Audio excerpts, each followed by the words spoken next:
Pada mata kuliah Geografi Kesejarahan ini, saya mendapatkan tugas untuk membuat video dokumenter tentang lokasi bernilai sejarah.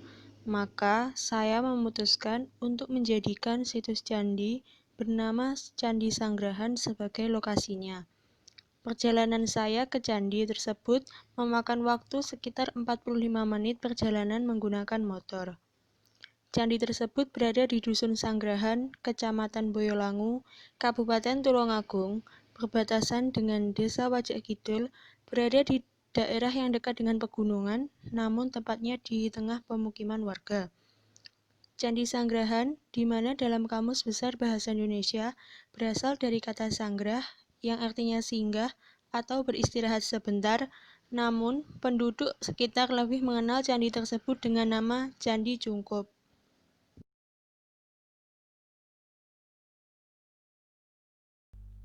Saat ini kita berada di Candi Sanggrahan. Menurut cerita dari hasil wawancara saya dengan juru pelihara Candi Sanggrahan, yaitu Pak Trus Yuwono, atau lebih dikenal dengan nama Pak Wahyu ini, saya mendapatkan banyak sekali informasi. Di antaranya, candi ini dibangun di Tulungagung karena terdapat seorang resi atau brahmana yang diutus oleh raja untuk mencarikan sebuah tanah suci untuk dibuat sebagai tempat ibadah. Dibangun pada masa Kerajaan Majapahit, masa pemerintahan Hayam Wuruk sekitar 1359 sampai 1389 Masehi. Luas keseluruhan tanah di candi ini adalah 2.810 meter persegi atau sekitar seperempat lapangan sepak bola. Bagian-bagian candi ini antara lain gerbang atau gapura, candi induk, selasar, dan 2 buah candi perwara. Candi induk sendiri memiliki tinggi 5,86 meter, panjang 12,60 meter, dan lebar 9,05 meter. Di bagian atas candi induk, dulunya berbentuk seperti menara dan ditemukan 5 arca dengan tinggi yang sama. Namun, yang berbeda hanyalah bentuk hasta dan arah hadapnya. Sekarang, arca tersebut berada di Museum Wajakensis. Candi induk terbuat dari susunan batu andesit dengan relief di bagian bawah berbentuk seperti hewan singa yang disebut keiling, yaitu hewan yang terdapat di dataran dewata atau nirwana. Sosok ini digambarkan sedemikian rupa untuk mewujudkan karisma sosok seorang penguasa atau Raja Majapahit, dan di bagian atas terdapat kotak-kotak kosong yang dimaksudkan agar setiap orang yang beribadah di candi memiliki pemikiran kosong terhadap dunia dan fokus kepada ibadahnya.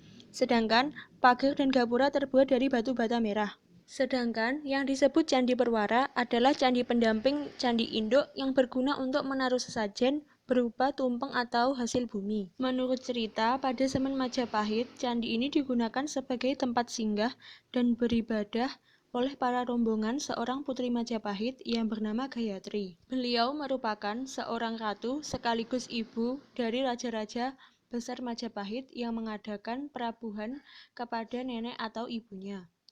Beliau pada usia 35 tahun telah memutuskan untuk menjadi seorang biksuni, yang mana dengan itu beliau bisa mencintai segala aspek kehidupan terutama tentang alam dan keseimbangannya. Beliau menjadi sosok seorang ibu yang senantiasa menjaga alam dan terus selalu mengingatkan agar taat kepada Tuhan dan selalu mendoakan seluruh generasi bangsa. Candi Sanggrahan ini diperkirakan masih memiliki hubungan dengan Candi Dadi yang berada di lereng gunung dekat Goa Selomangkreng dan Goa Pasir, yang merupakan tempat para resi.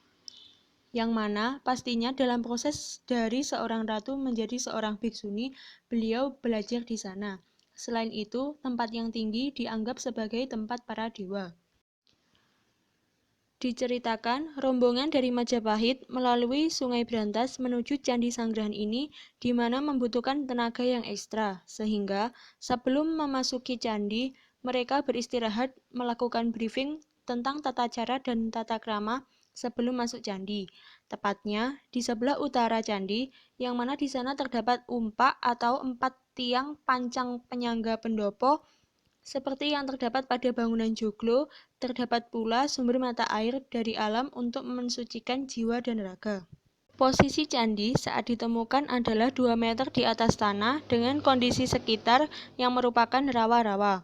Mungkin hal ini pula Masyarakat sekitar sampai sekarang bermata pencaharian di sektor perikanan atau tambak daripada di sektor pertanian. Candi ini dulu mengalami kerusakan pada candi induk bagian depan, atas atau cungkup, dan gapuranya. Kerusakan disebabkan karena faktor alam yang berupa bencana alam, banjir, dan gempa bumi.